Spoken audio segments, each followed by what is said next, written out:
Leon, Guanajuato, a peaceful city in Mexico where people start their day with honking cars, cafes opening early, and students walking to school. December 10, 2019, the sky was clear, nothing out of the ordinary. But no one knew that. A 16-year-old girl had just left home and would never return. Her name was Dulce Ivana. A young girl full of dreams, cheerful, friendly, and preparing to enter high school, the first step to pursuing her dream of going to college. That morning, Dulce woke up early, showered, had breakfast with her younger sister Anahei, and left home at 10 a.m., carrying her application to register for school. It was a peaceful, seemingly harmless morning. No one in the family knew that. That would be the last time they would see her alive. Time passed. Noon. Then afternoon. No text, no call. Dulce's phone went silent. No status updates, no seen messages. The family began to worry and then panic. This was not like Dulce. She always had her phone. Always answered texts. Never disappeared for more than a few hours without notice. Immediately, the family searched. Friends called each other. They went door to door, asking questions. But no one knew anything. The police, sadly, did not respond immediately. In Mexico, the law requires a 24-hour wait before a disappearance is officially reported. 24 hours, the most precious time in the search for a missing teenager, was wasted. On December 11, Dulce's sister Anahei went to the prosecutor's office to request an Amber Alert, the national system for finding missing children. But the police thought Dulce had simply run away with her boyfriend. No evidence. No interest. She's probably hanging out with her boyfriend. Kids her age are like that. Anahei countered. She knew her sister. Dulce wasn't that type of person. No boyfriend, no rebellion. She just wanted to enroll. After much pleading, the police promised to send out an Amber Alert.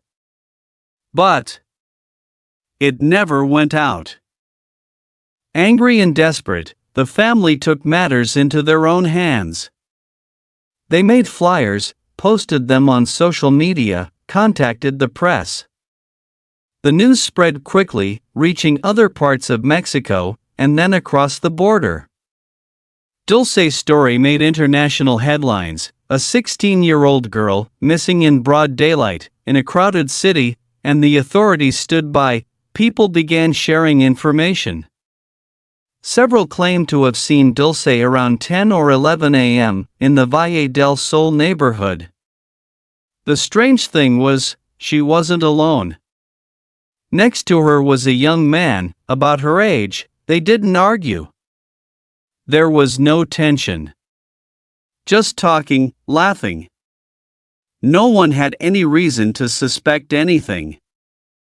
Until 10 days later, when a badly burned body was found in a vacant lot on the outskirts. On December 21, DNA testing confirmed it. It was Dulce Ivana. The body was burned beyond recognition. No obvious wounds.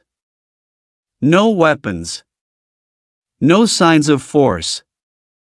No screams. She had died silently, deliberately concealed. At that moment, a man walked into the prosecutor's office. His face was heavy. His eyes were exhausted. He said, "My son killed her." The son was Antonio, a young man who lived near Dulce's house. Friends said Antonio had been pursuing her for months. He was obsessed with Dulce. He sent her messages constantly. When she rejected him, Antonio became abusive, jealous, and dangerous. After his arrest, police discovered that Antonio had more than 4,000 female friends on social media, most of them underage. A pattern of predatory behavior began to emerge, and then, the final piece of the puzzle came into view. On the morning of December 10th, Antonio went with Dulce to register for classes, pretending to be friends. When his feelings were rejected again, this time gently but firmly, he lost control. The investigators' theory: Antonio murdered Dulce immediately afterward, then burned her body to hide the evidence. But that was only the beginning. Because after his arrest, Antonio pleaded not guilty. The case stalled, then was delayed by the COVID-19 pandemic. Courts closed. Cases were rescheduled. Lawyers were fired and replaced. Then, the unthinkable: Antonio, the killer, was sentenced to just 5 years in prison. Why was the sentence so incredibly light? How did the Mexican justice system betray the victim? And the pain wasn't just the loss of a loved one, it was the public humiliation on social media. When the father reported to the police that his son, Antonio, had murdered Dulce Ivana, Mexican public opinion exploded. People were shocked by his actions. But they also celebrated him as an upright father, one who chose right over protecting his own flesh and blood. Without that confession, Dulce's body might never have been found, because her body was burned beyond recognition. There was no DNA under her fingernails. No bullet or knife marks. No physical evidence, only testimony. But then, everything fell apart. Soon, the father himself retracted his testimony. He began to change his attitude. From the brave person who denounced his son, he did a complete 180, started attacking the victim's family on social media. He accused Dulce of being the one at fault, that she wasn't as innocent as people thought, that she shared provocative images. It was disgusting, because Dulce was only 16, and what he said was a lie. Her family was completely destroyed again, this time by the public smears from the man who helped them find the truth.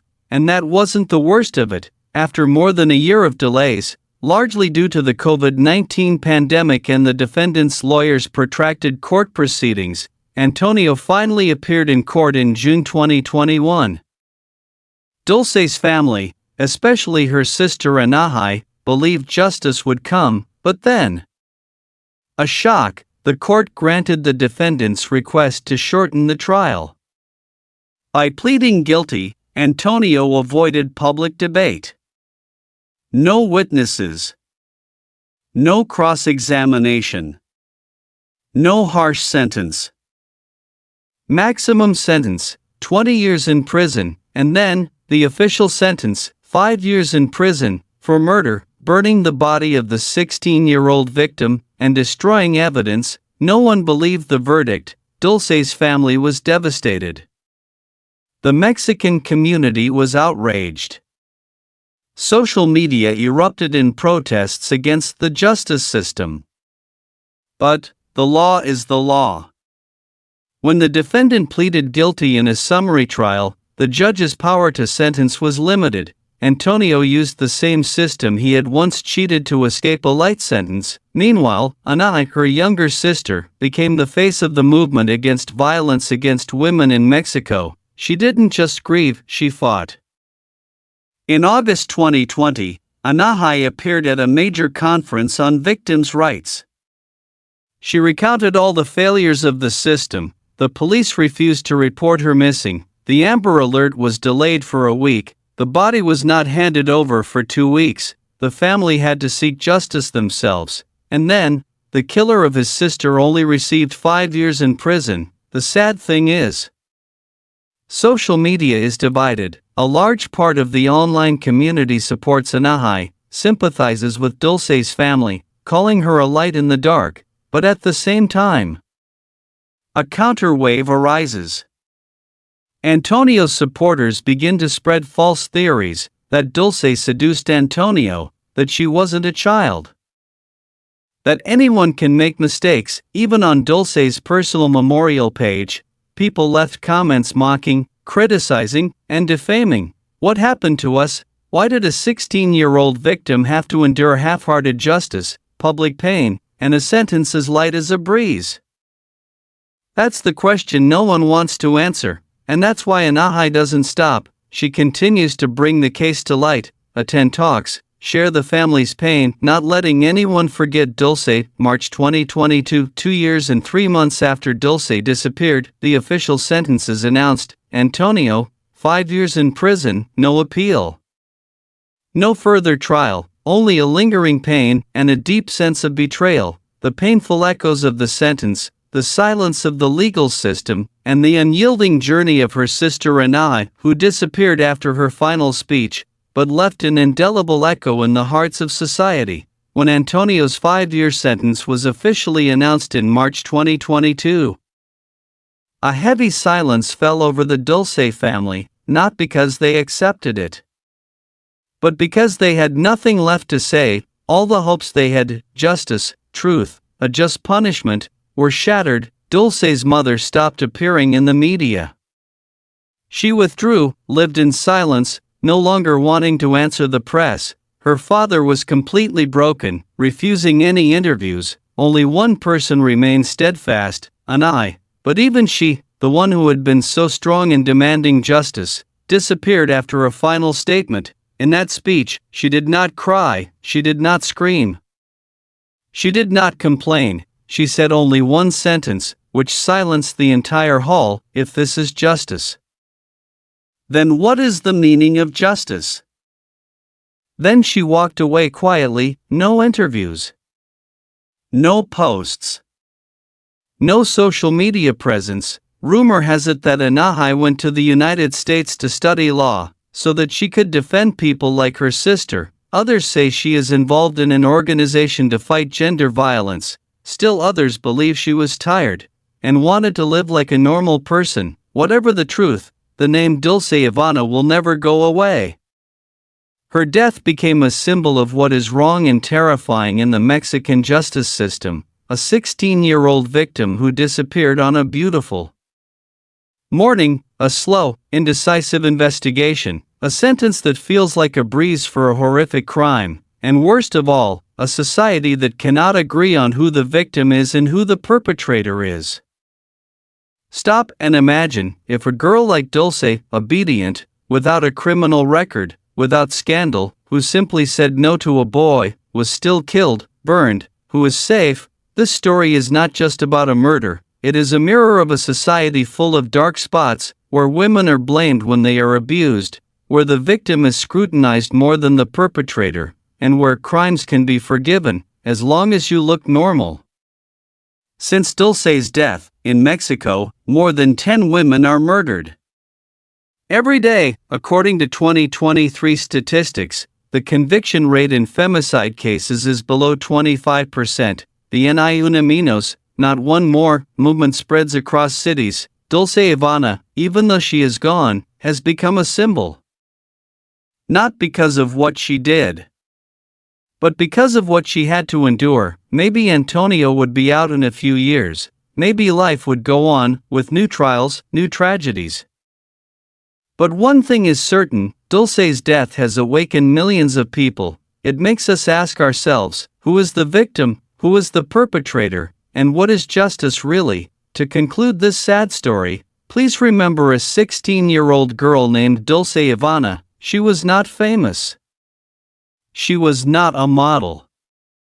She was not a politician. She was just an ordinary girl, with dreams, plans, and faith in tomorrow. She left this world in the most painful way. But maybe, thanks to her, the world will be a little more awake. If this story touches you, please share it.